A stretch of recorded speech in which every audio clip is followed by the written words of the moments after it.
आप सब के लिए हमारा पहला सवाल आज का ये है कि 2025 की हाईलाइट क्या रही। शहजाद इकबाल साहब, आपसे शुरू करते हैं। आपके लिए 2025 का हाई पॉइंट क्या था? बहुत शुक्रिया अलीना। सबसे पहले आपको, तमाम पैनलिस्ट को और तमाम देखने वालों को नया साल बहुत बहुत मुबारक हो। उम्मीद करते हैं 2025 से बेहतर आपका रहे 2026। इस सवाल के जवाब में मैं पाकिस्तानी पर्सपेक्टिव से बात करना चाहूंगा, क्योंकि मार्का हक मेरे ख्याल से एक बहुत बड़ी हाईलाइट थी पाकिस्तान के लिए।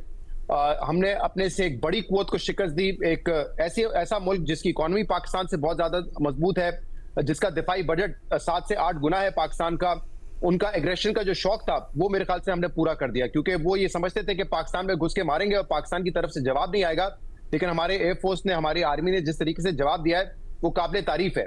और आपको याद होगा मोदी साहब का वो बयान उसके बाद कि हम तो दहशतगर्दों को मारने के लिए कार्रवाई की थी, आपने हम पर ही हमला कर दिया।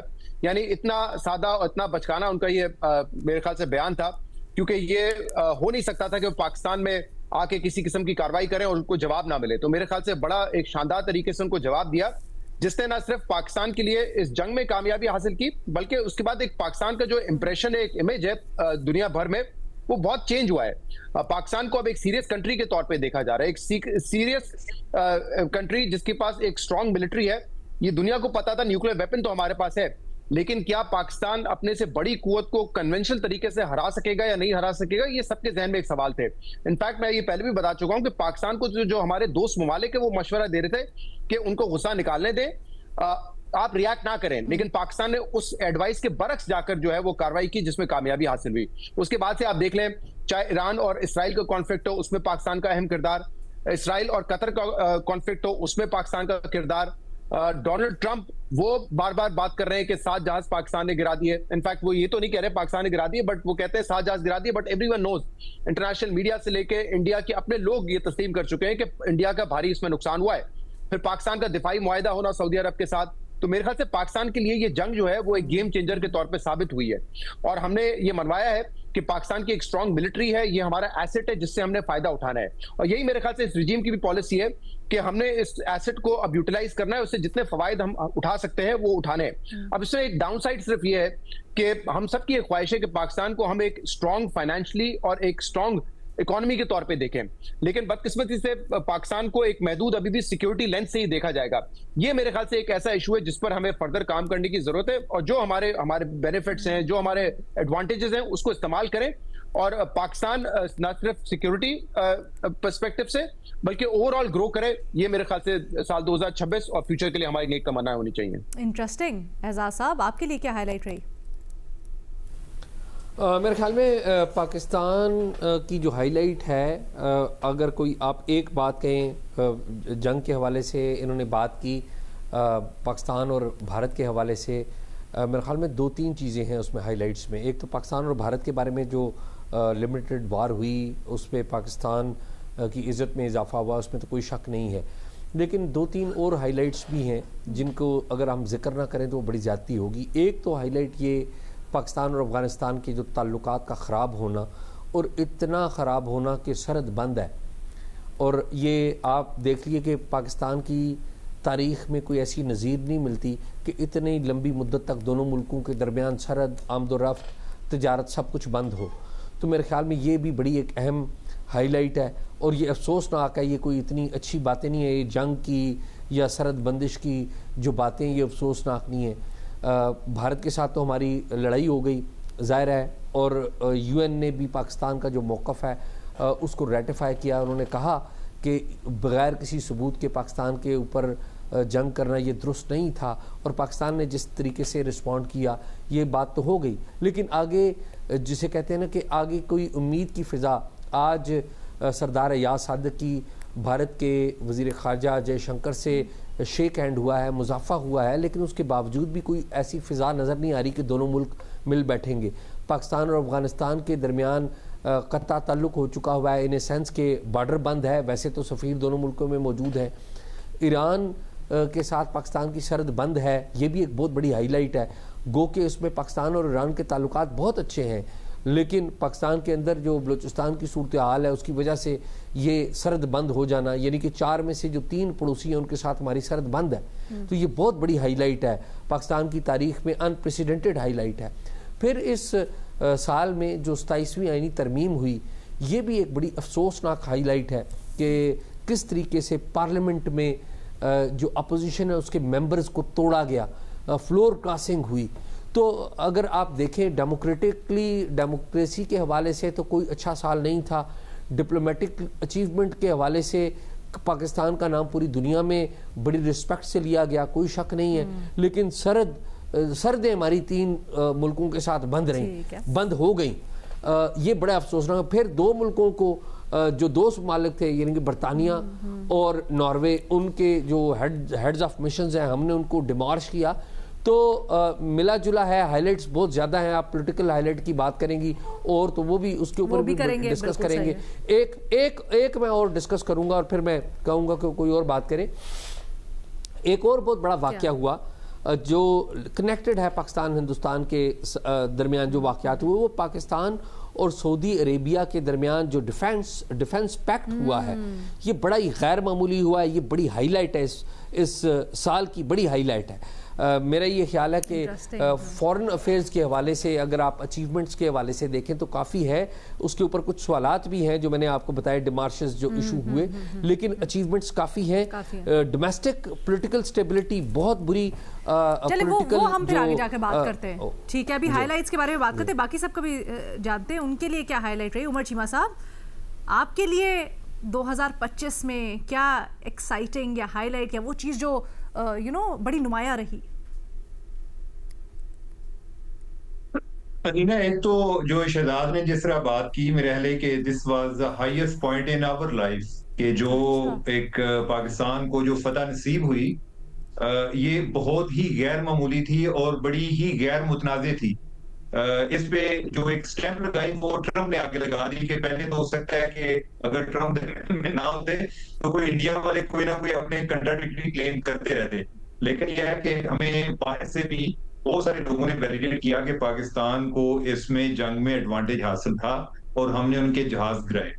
और उसके बाद जो एक खारजा महाज पे हमें जो एक पजीराई मिली, जिस तरह हम अचानक सबके लिए एक बड़े एक यानी कि बहुत सारे लोगों ने हमें, हमारी वैल्यू में बड़ा इजाफा हुआ। जो बिरूने मुल्क पाकिस्तानी है वो बड़ा प्राउड फील करते थे, ये वही पाकिस्तान है, ये पाकिस्तानी है कि जो वार ऑन टेरर या उसके कुछ अरसे बाद जो है इसी तरह अपना, कई लोग अपना तारफ नहीं, अपनी आइडेंटिटी नहीं बताते थे, तो वो लोग बड़े प्राउड फील करते थे कि हम पाकिस्तानी हैं। तो ये नो डाउट मसाइल जिंदगी में चलते रहते हैं, लेकिन दिस इज वर्थ सेलिब्रेटिंग, ये मनाने वाली चीज है, यानी कि इसमें कोई शक नहीं है। अब अगर हम इसी चीज को थोड़ा सा एक ग्लोबल लेवल पर देखें, जो ट्रम्प का ज़हूर है, जो ट्रम्प आया है, उसके बाद दुनिया पहले जैसी नहीं रही, दुनिया बदल गई है। ये वाकई एक तब्दीली है, वो अच्छी है या बुरी है मैं उस तनाज़ुर में भी नहीं जा रहा, लेकिन ये एक बहुत बड़ी चेंज है। अमेरिका की पॉलिसी अगर हम अपने हमसाये की तरफ देख लें कि पिछले 25 साल से, यानी कि वो अमेरिका इंडिया की इसी तरह जैसे पैम्पर बदलता था, बहुत ज्यादा उनकी पैम्परिंग करते थे, लेकिन अब जो है वो इसी तरह लगता है कि जैसे उनकी डाइवोर्स हो गई है कि इंडिया उनकी फहरिस्त में नहीं है। दूसरा, उनकी जो एक कन्फ्रंटेशन है चाइना के साथ, वो बड़ी खुलकर सामने आ रही है और चाइना ने भी अपना असर्ट किया है। इसके जो असरात हैं, ट्रम्प के असरात हैं, वो यूरोपियन यूनियन पर बहुत ज्यादा आए हैं। उनका जो एक परसेप्शन थी वो बड़ी बुरी तरह डैमेज हुई है कि जो एक पावर के हवाले से उनकी परसेप्शन थी, ट्रम्प ने उसको बहुत शटर किया है, यानी कि उनसे भी एक तरह की डीकपलिंग हुई है। अब ये है कि अगर हम आर्टिफिशियल इंटेलिजेंस के हवाले से देखें, ये भी 2025 में आई है और ये कहते हैं कि इंडस्ट्रियल रेवोल्यूशन के बाद एक इतनी बड़ी एक डेवलपमेंट है कि जो ओवरऑल हमारी पूरी जिंदगी बदलने जा रही है। ओवरऑल हम किस तरह सोचते हैं, क्या चीजें इस्तेमाल करते हैं, लेबर किस तरह की होगी, इस तरह की जो चेंजेस हैं, ये नो डाउट ये 2025 में आई हैं। जिस तरह एजाज ने बात की, पाकिस्तान के तनाज़ुर में हमारे सऊदिया के साथ मुरासिम जो हैं वो बेहतर हुए हैं।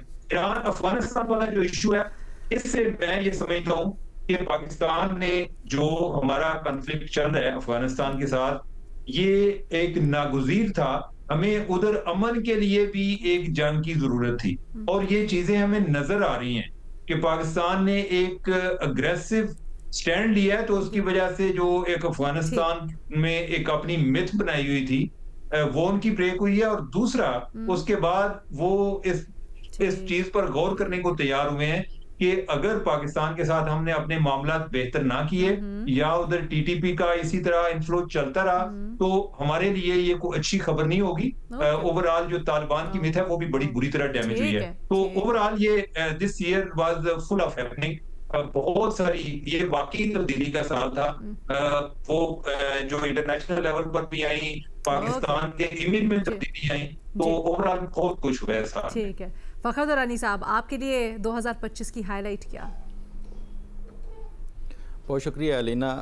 ज़्यादातर तो जो है ऑलरेडी डिस्कस हो चुके हैं, ख़ासतौर पे अगर पाकिस्तान के कॉन्टेक्स्ट में मार्का हक और उसके नतीजे में जो पाकिस्तान को सिफारती महाज पे और दिफाई महाज पे जो अहमियत मिली, जिसका हमने देखा भी है, चाहे वो सऊदी अरब के साथ जो है वो डिफेंस पैक्ट की सूरत में हो या दीगर ममालिक की तरफ से भी उस डिफेंस पैक्ट में शामिल होने के हवाले से ख्वाहिशात का इजहार है, ये जो है एक बड़ी हाईलाइट है पाकिस्तान के कॉन्टेक्स्ट में। लेकिन उसके साथ साथ दुनिया में भी बड़ी बड़ी जो है वो एक तब्दीलियाँ भी आई हैं और बड़ी बड़ी हैपनिंग्स भी हुई हैं जो कि हाईलाइट थी। मेरे लिए जो स्टैंड आउट एक हाईलाइट जो मैं समझता हूँ जिससे दुनिया काफ़ी कुछ उम्मीदें लगा रही थी, गो के उन उम्मीदों के ऊपर जो है वो पूरा नहीं उतरी, वो थी ट्रंप और पुतिन की जो मुलाकात थी यूक्रेन के मामले के हवाले से। वो एक मुलाकात वो बड़ी इंपॉर्टेंट थी, जिसको दुनिया बड़ी गहरी निगाह से देख रही थी, वो पूरा नहीं हुआ। उसके साथ साथ अगर देखा जाए ख़ास तौर पर पाकिस्तान और अफ़गानिस्तान का जो झड़पें हैं वो तो एक है ही है, लेकिन उसके साथ जो एक ईरान और इसराइल की जंग, और ये ईरान और इसराइल की जंग के हवाले से अगर आप देखें तो ये पिछली 2 दहाइयों से बार बार ये इंटरनेशनल मीडिया और प्रेस में आता था कि शायद ईरान के ऊपर जो है वो इसराइल हमला कर देगा उनके जो न्यूक्लियर वेपन्स के हवाले से। पिछली 2 दहाइयों से जो मीडिया की ये थी, ये इस साल 2025 में जो एक झड़प हुई, ये भी एक बड़ी हाईलाइट थी इंटरनेशनल अगर उसके हवाले से अरीना का देखा जाए। फिर एक और जो इम्पॉर्टेंट चीज़ थी वो है फ़लस्तीन के हवाले से दुनिया का जो है वो पॉलिसीज़ का तब्दील होना। बरतानिया हो, फ़्रांस हो, ऑस्ट्रेलिया हो, इस तरह के जो ममालिक हैं उनकी तरफ से जो फ़लस्तीन को एक अलहदा रियासत के तौर के ऊपर चाहे किसी मुल्क की तरफ से मशरूत या किसी की तरफ से फुली जो है वो तस्लीम करना, ये भी एक बहुत बड़ी इंपॉर्टेंट हाईलाइट थी जो 2025 के हवाले से है। तो 2025 जो है ओवरऑल अगर देखा जाए तो जंग व जदल और उसके साथ साथ ये इस तरह की अहम जो हैपनिंग्स थी वो सामने आई हैं। ठीक है। अच्छा, सबने ट्रंप का तो जिक्र किया, लेकिन ट्रंप के जो बार बार जिक्र होता रहा नोबेल इनाम के लिए नॉमिनेशन का, वो किसी के लिए हाईलाइट नहीं रही। वो मिला नहीं, तो मिली नहीं ना, वो ट्रंप मिला। लेकिन सर बहुत बड़ी हाईलाइट होती। अच्छा, एक चीज जो एक अहम डेवलपमेंट हुई है पूरी दुनिया में वो जेन ज़ी के हवाले से हुई है, जिसका आपने शुरू में जिक्र किया था कि ये बहुत बड़ी डेवलपमेंट है, और ये ऐसी डेवलपमेंट है कि जिसके असरार हो सकता है कि हमें 2026 में भी मुख्तलिफ ममालिक में नजर आए। बहुत सारे कंट्रीज जो है वो अंडर थ्रेट हैं इस वजह से कि इधर उधर वहां भी कोई इसी तरह का कोई रेवोल्यूशन आ सकता है। अच्छा, अंडर थ्रेट जो आप लफ्ज इस्तेमाल कर रहे हैं, ये गो के कंट्रोवर्शियल और डिबेटेबल, क्योंकि हमने दोनों रूप देखे ना। कहीं पर हमने देखा जहां पर बिल्कुल रेवोल्यूशन आई या चेंजेस आई, निजाम तब्दील हुआ एहतजाज के नतीजे में नौजवानों के, लेकिन कहीं पर हमने देखा कि नौजवानों ने जब सियासत में इंटरेस्ट लिया तो ज़हरान जैसे फॉरवर्ड थिंकर्स हमें देखने को मिले।